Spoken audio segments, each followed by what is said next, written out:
Hey guys, Philaris here. So you might think what you just saw was some kind of expensive Temporalis Autobomber setup. In reality, it was a standard two-hand mace warrior. This is my passive tree. It is essentially just a normal dual-wield mace Titan setup. So why was I blasting through those maps so fast? The answer is a combination of two extremely overlooked and underutilized components. The first is one of the least played skills in the game, Trail of Caltrops. If you haven't heard of Trail of Caltrops, it's for good reason. Nobody uses this thing because it kind of sucks. What it does, it reserves 30 spirit, and when you dodge roll, it drops some Legos behind you. These Legos do not deal a lot of damage, and they do not have very much coverage. Hence why nobody uses Trail of Caltrops. There used to be some meme Trail of Caltrops setups in past leagues where you would stack like 8 different Trail of Caltrops together, and then when you dodge rolled, you would drop a bunch of them and just shotgun a boss. But ever since they removed the ability to stack multiple versions of a skill, nobody really plays Trail of Caltrops anymore. Now, the second component is everybody's favorite leveling amulet, Sure-Footed Sigil. It increases the distance of your dodge roll, and you kind of just use this during campaign, and once you're into maps, you throw this into your stash, throw on a real amulet, and forget it ever existed. However, you may kind of see where this is going. There's some pretty decent synergy between these two. When you dodge roll with Sure-Footed Sigil, you dodge really far, and you drop Caltrops behind you as you go. Now, why is this actually good? Dodge rolling is one of the strongest ways of scaling movement speed in the game. Dodge rolling scales off of your movement speed. The more movement speed you have, the further you dodge roll and the shorter amount of time it takes. Now, normally, dodge rolling cannot exceed your movement speed of just simply walking, so there's not much point dodge rolling around everywhere unless you're actually trying to dodge stuff.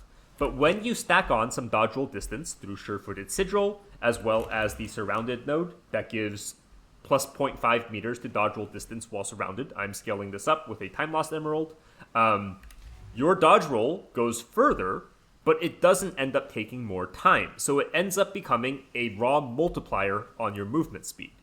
As a demonstration of this, here's a side-by-side kind of comparison of walking versus sprinting versus dodge rolling versus chaining dodge rolls and sprints.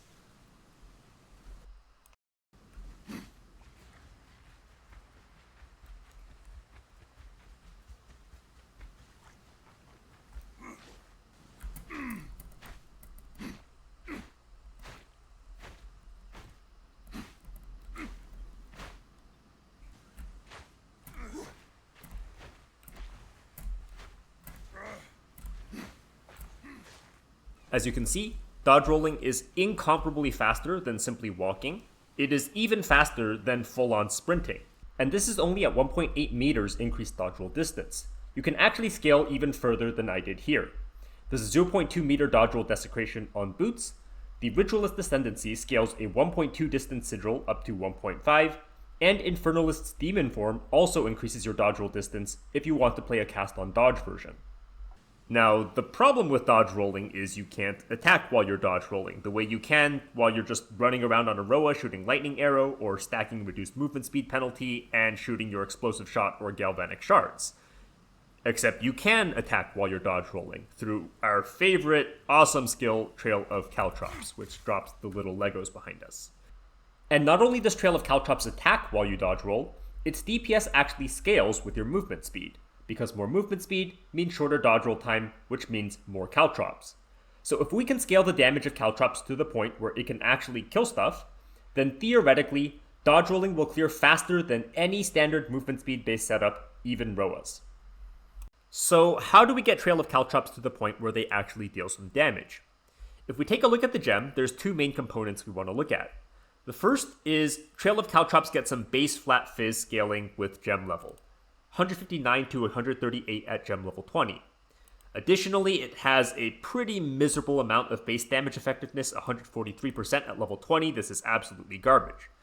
But if you scale the level of Trail of Caltrops up to, let's say, 39, we now have 588% damage effectiveness and 442 to 662 flat added fizz. Now, this might sound quite good.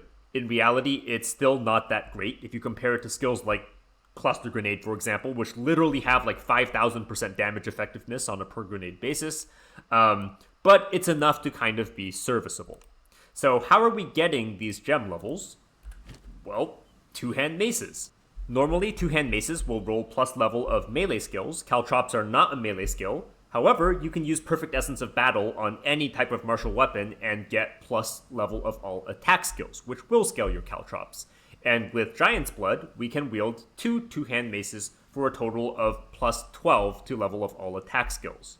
If we add this in to a level 21 Caltrops, we throw in a plus 3 Prism of Belief, which is really cheap because nobody plays Caltrops. And lastly, if you throw on swap if you're bossing, a plus 3 Proj Amulet, then we get a total of level 39 Trail of Caltrops. Now, this is not the only way to scale Trail of Caltrops damage. It's arguably not even the best way, but it is the cheapest way.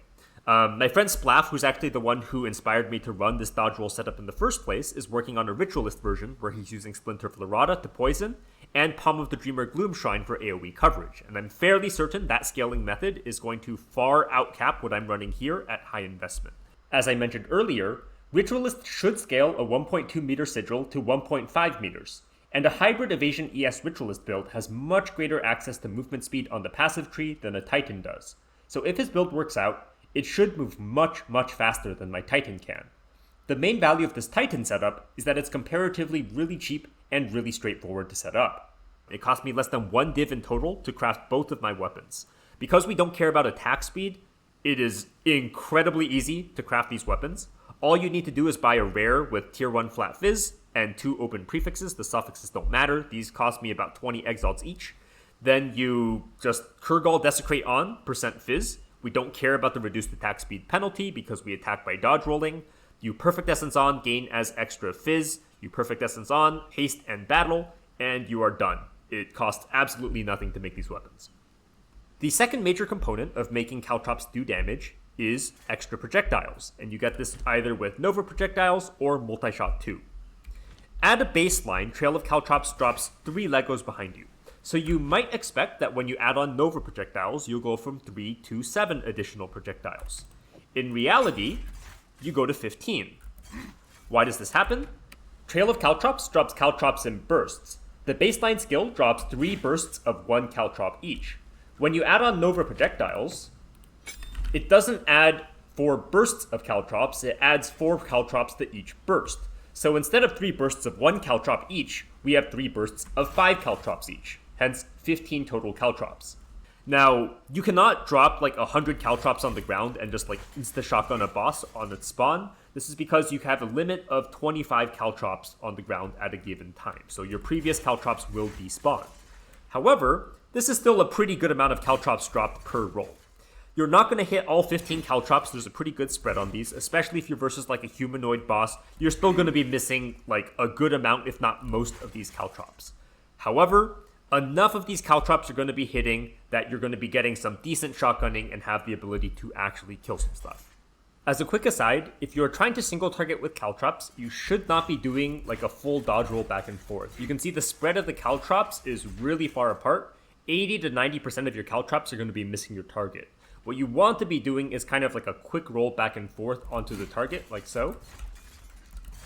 And you can see the spread is much smaller. You'll be able to hit much more, like many more of the Caltrops onto the target. Now that our Caltrops can actually kill a few monsters, how do we get it to clear the screen? The answer is quite straightforward. It's Herald chaining. There's a number of different ways to Herald chain. There's Herald of Ice plus Armor Explosion, like I'm using here. There's Herald of Blood plus Herald of Plague. And there's Herald of Plague plus the Palm of Dreamer Gloom Shrine, which is really expensive. It's like 100 divs, but it is really, really good. Now, I'm not going to go into full depth about how these chaining setups work. I'll just link to some videos in the description below because other people came up with these setups. They describe it really, really well. The TLDR is we use Herald of Ice. We proc Herald of Ice. Herald of Ice is linked with Armor Explosion. The Armor Explosion kills some stuff, and it procs Herald of Ice again, and we can kind of get this chaining throughout the screen. Alright, now that I've explained how the build works, let's get into the actual setup and gearing. The gearing for this build is extremely cheap. There's a couple expensive components, but they're not mandatory to get started. I think 3 to 4 divs is enough to get this build up and running. The weapons I already talked about. You just want lots of damage. You want gain as extra physical. This is so that your Herald of Ice can armor break and proc Armor Explosion for the Herald chaining. Additionally, you want +6 attack skills from Perfect Essence of Battle, and at least one of your Great Hammers should have haste on it. For single target, I'm using two pretty much identical Massive Great Hammers. For mapping, I'm using a Sacred Flame Shrine Scepter. These are really cheap. These cost like 1 Annul to 1 Divine depending on the roll. This is not the best in slot weapon. This is literally just because it's cheap. It gives Spirit and it gives some extra fire damage. You don't need this for the Spirit. There's many other ways to get it. You can get Spirit on your body armor, either a rare body armor or a Warrior Invictus. You can get a Spirit Corruption on Constricting Command, although that's expensive. You can get Spirit on Against the Darkness. Sacred Flame is just for mapping. The Spirit lets you use Wind Dancer plus Scavenged Plating, as well as some extra goodies, because when you have something like Purity of Fire on a Shrine Scepter, it doesn't reserve anything, and anything that you place inside of it also doesn't reserve anything. So this lets us run Cannibalism 2, Herbalism, Precision, Thornskin 2, Vitality 2, all for free while mapping, which is just really nice on a budget. For our helmet, we are wearing, of course, Constricting Command. This is for the plus 0.5 dodge roll distance while surrounded. -5s are like 1 div or less at this point, so pretty much everyone can afford one. Sure-footed Sigil, 1 Exalt. You can corrupt it up to plus 1.2 meters to dodge roll distance. This is pretty easy. It took me, I think, I corrupted 15 of these amulets and I got 2 with plus 1.2 meters to dodge roll distance, so this is really cheap to do. I anointed Efficient Contraptions, which is hazards have 15% chance to rearm after they are triggered. If you're on even more of a budget, then you can anoint Catapult, which is super cheap. It gives projectile speed, so your Caltrops drop faster, and AoE. Ring, Pulsicurn, also 1 Exalt. You can also corrupt these to get, some damage or some all elemental resistances. Super cheap. You don't need Pulsarkern if you have like a ton of cold damage. But in my experience, if you don't have Pulsarkern, it's really hard to consistently freeze mobs in like high daily maps with ailment threshold. So I find it easier and more consistent to just run a Pulsarkern. During bossing, if you're running like Uber Pinnacles and whatnot, you can swap these out for a +3 Proj Amulet. You don't need to boss with Caltrops, by the way. They're not even that good. I'm just doing it because I wanted to play a Trail of Caltrops character, but you could also run a +3 melee skills amulet with a +2 melee skills glove and just play like a normal warrior and use something like Earth Shatter, Rolling Slam, Shield Wall, and those will all actually one-shot the boss faster than Caltrops. I just kind of wanted to play Caltrops. But either way, if you're going to be running Uber Pinnacles for profit, you should be swapping these guys out, not necessarily because you need the damage, but because you need rarity, and these two don't give rarity. For a belt, we're running Headhunter for the clear speed. They're not even that expensive at this point. I think they're down under 10 divs now, which is kind of crazy. But if you can't afford a Headhunter, you can just start out with a rare. The rest of the slots, we're just filling in with rares. Ring, life, damage, rarity, res. Body armor, lots of armor. Armor applies to elemental damage. If you want, you can also run a Warrior Invictus with like life, spirit, maybe attributes or resists, and then socket it with % max life soul cores, and you'll have less armor, but you'll have a lot of life. Gloves, I also stole off my Shankan character. It's just life. Armor applies to elemental damage, resists a little bit of damage. If you are bossing with melee skills, then you want +2 to melee, as well as, plus 100% socketed gems, so that you can get some attack speed. And then boots, just get as much movement speed as you can. You don't need 60% movement speed boots. They're still quite expensive. You can start with 30%, and it's still quite solid. There is an Ananamu suffix desecrate on boots that gives up to 0.2 meters to dodge roll distance, so if you really want to max out your dodge roll distance for maximum clear speed, you can pick this up, but it might kind of cramp your resists. Charms, we are running Rite of Passage with Spirit of the Wolf for the movement speed. You don't have to get Spirit of the Wolf, it's just the cheapest movement speed option. Staunching Charm, this is mandatory. We have to move to attack, so bleed is absolutely crippling.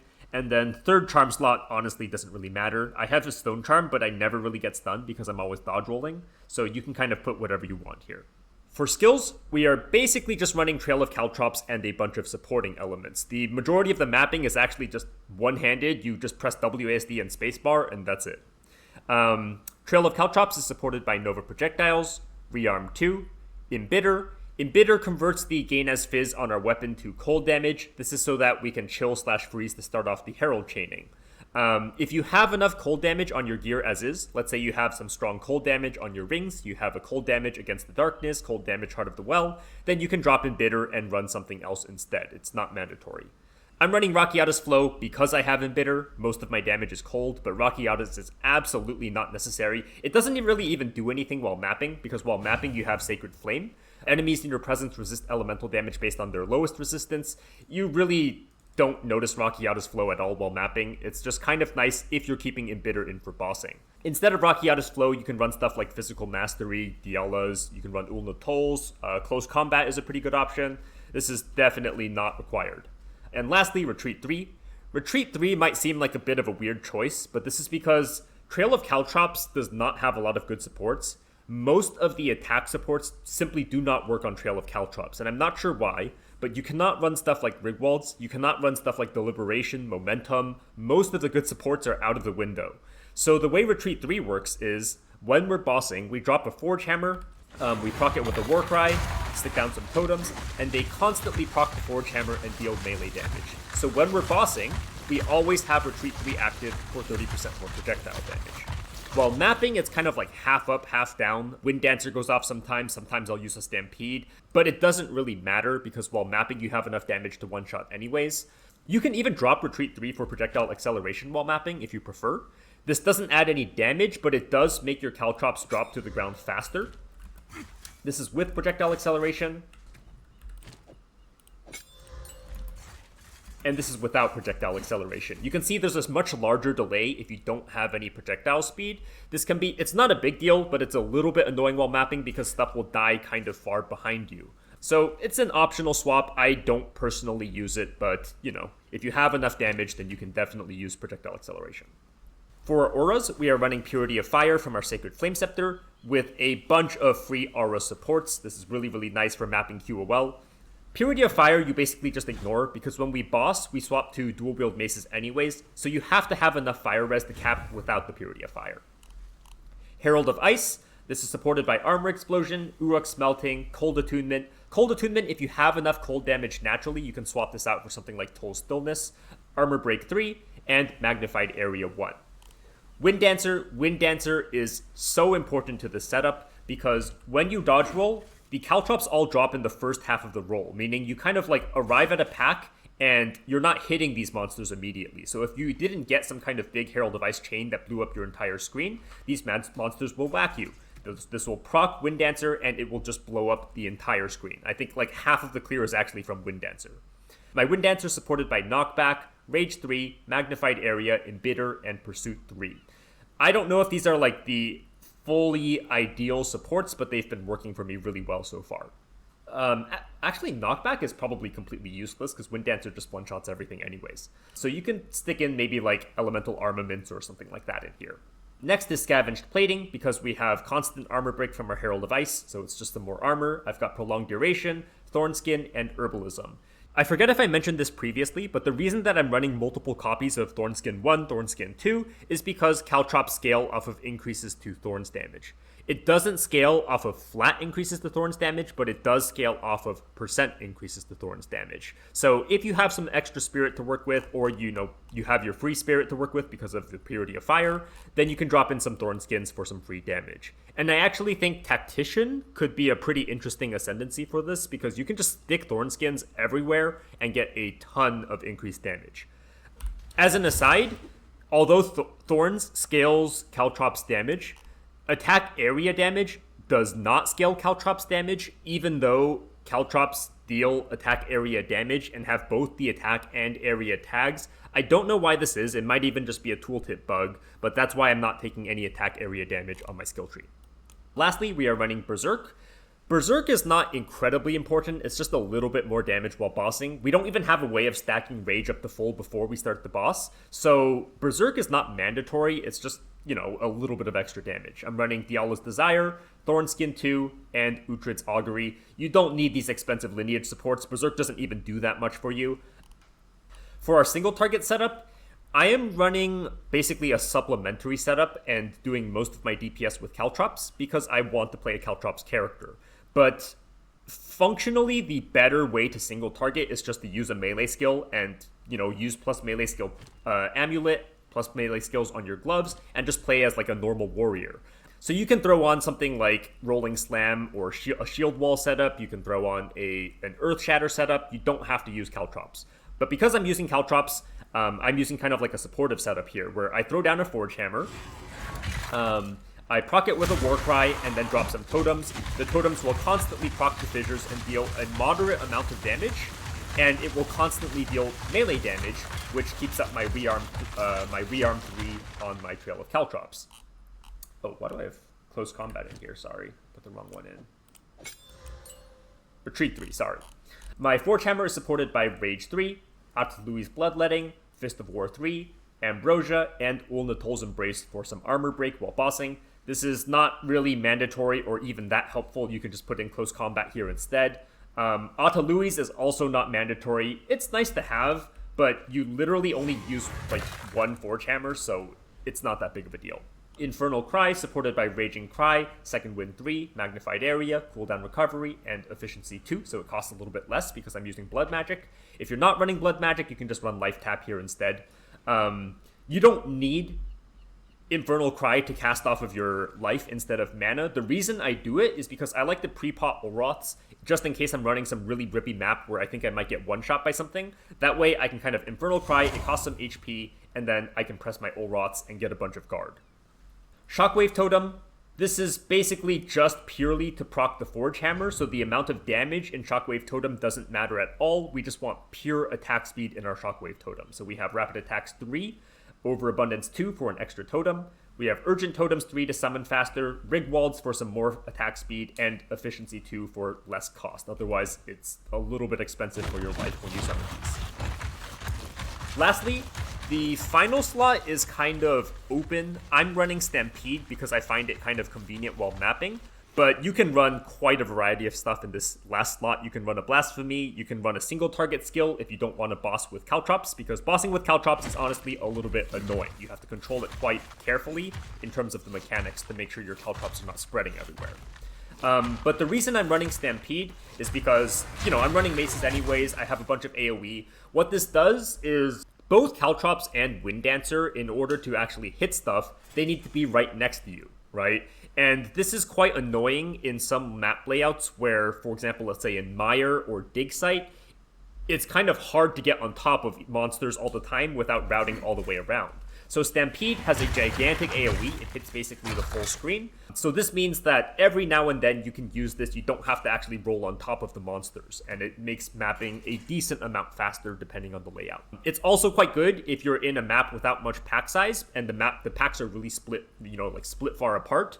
Your Herald chaining off of just your Caltrops is not going to hit the whole screen, so Stampede is really good in those kinds of situations as well. But ideally, you're running pack-size maps, breach maps, where you can just basically blow up the whole screen. This setup scales with pack size. The more pack size you run, the better it feels. The less pack size you run, the worse it feels. Either way, in our Stampede, we are running Rapid Attacks 2, Rage 3. This is just so it casts faster because we don't have any attack speed in our setup. Magnified Area, Embitter, so it can proc Herald of Ice, and Fist of War 2 for some more AoE and damage because we don't cast this thing that often. For our passive tree, it is basically just a completely standard dual-wield two-hand mace Titan setup. We take a bunch of AoE, armor, damage, a bunch of strength so that we can actually throw on our weapons. If you can afford percent reduced attribute requirement on your maces, then you don't have to invest this much into attributes on your tree, and you can save a bunch of points. Surrounded nodes, movement speed, and that's really about it. If you are bossing with Caltrops, then you can use a weapon set 1 like I am here with just some totem perks. We get an extra totem, we get some attack speed for our totems.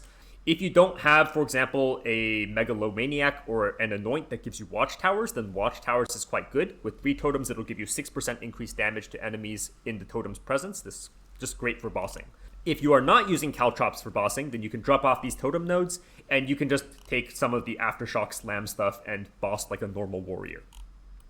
For jewels, we are running a +3 Caltrops jewel. Again, if you're bossing with something else, then don't use this. This is really cheap at the moment. I think 1 annul is enough to buy this, but I wouldn't be surprised if after this video it kind of goes up. The flash grenade jewels, when I made the Shank-On video, were like 2 to 3 divines each, and I just checked, they're like 25, 30 divines now. I don't know if that's because of me or somebody else that made a video, but yeah, at least at the time of making this video, this is really, really cheap to get.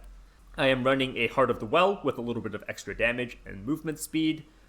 A Time Lost Jewel in this slot is really, really nice. I have some projectile damage, damage against rares and unique enemies, life recovery from flasks to buff up my Olroths, and at least 20% increased effect of notable passive skills and radius to bump tactical retreat up to 0.6 meters. This is not that important. I didn't even notice it when I did it, but you might as well.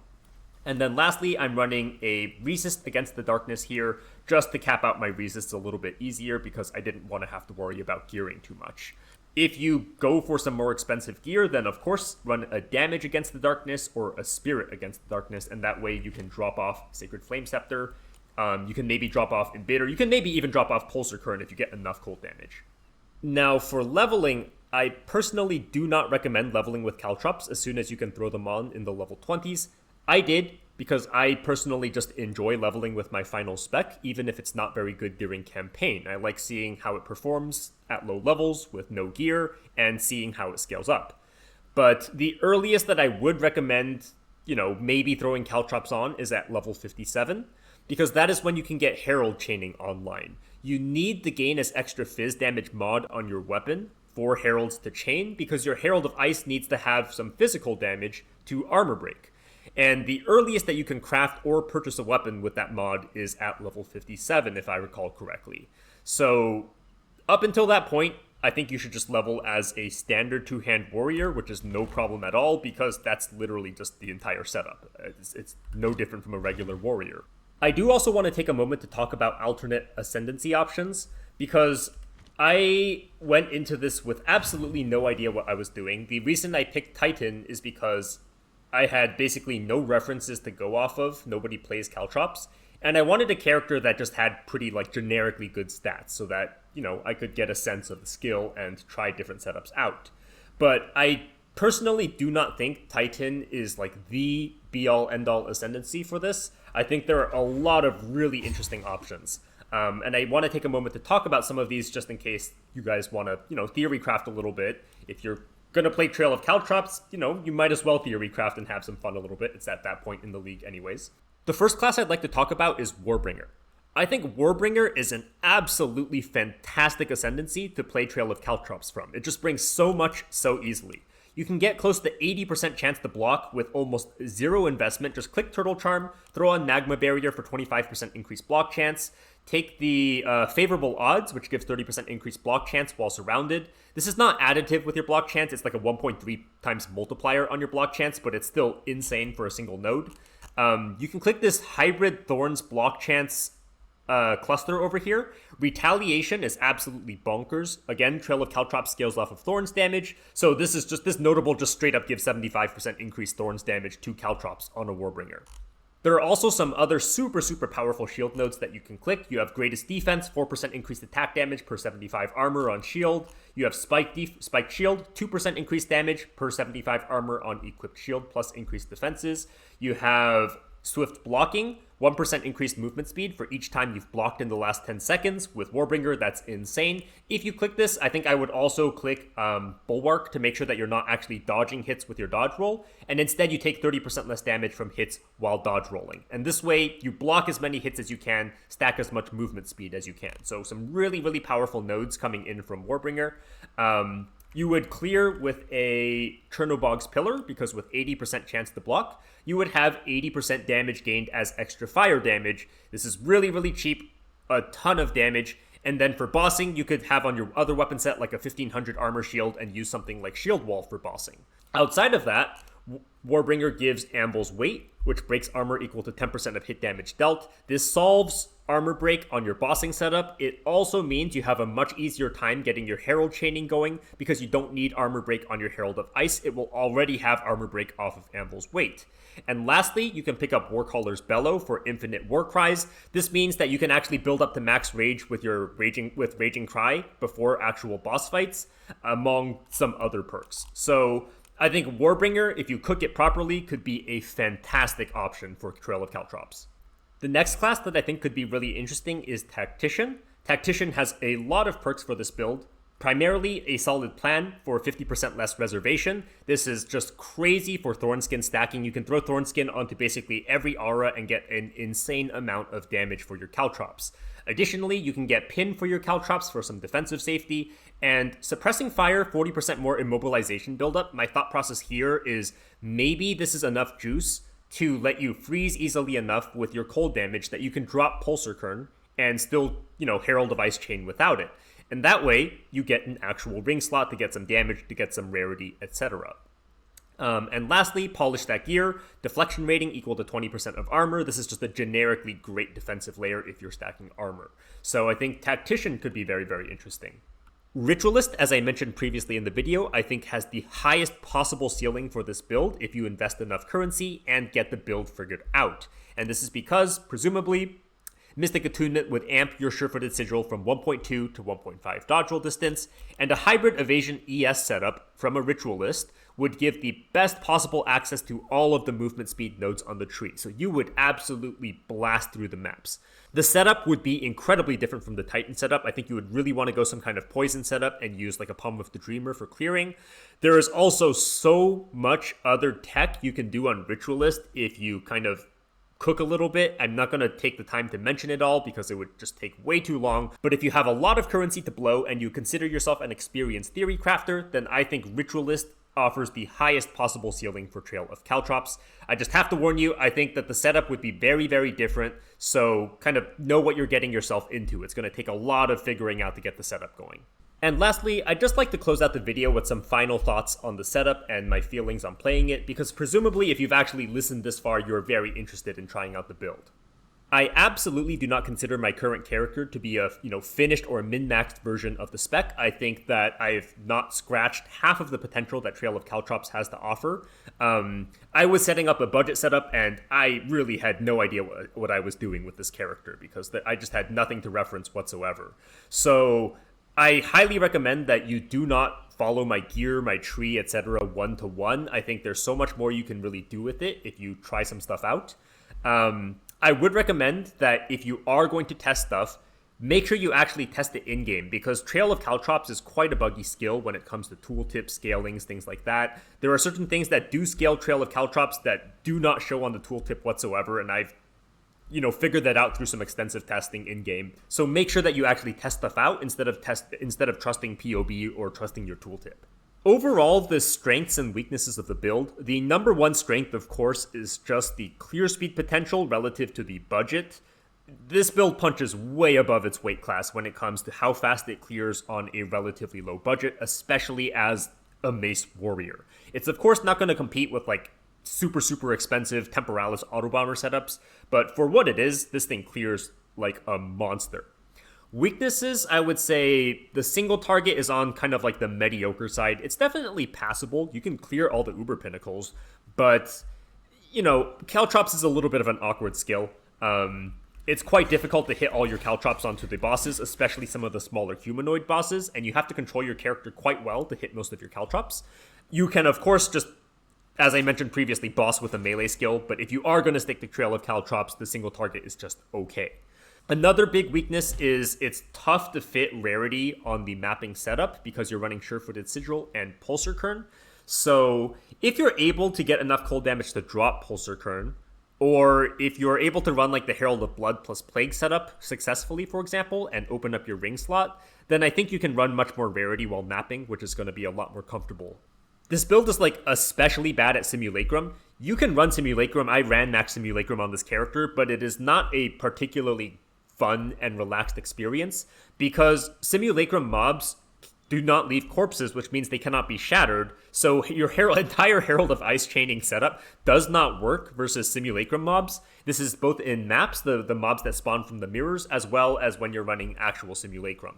Now, it's still not a problem. Like, all of my maps I run with Delirium, and I clear them absolutely fine, because the normal mobs in Delhi maps you can still shatter, right? But running Simulacrum itself is a pain in the ass because you can't shatter a single mob, so you just end up kind of rolling around with your Caltrops and waiting for the monsters to run on top of them. You can still run it with no problems, I cleared it easily, but it's not very fun. Honestly, I have so much more to say about Caltrops. I had a fantastic experience overall running these things, and I will definitely run some different Caltrops characters in the future. But this video has been going on for really, really long already. I kind of doubt anyone's still here listening to me ramble, so I'll cut things off here and leave you guys to figure the rest out yourselves.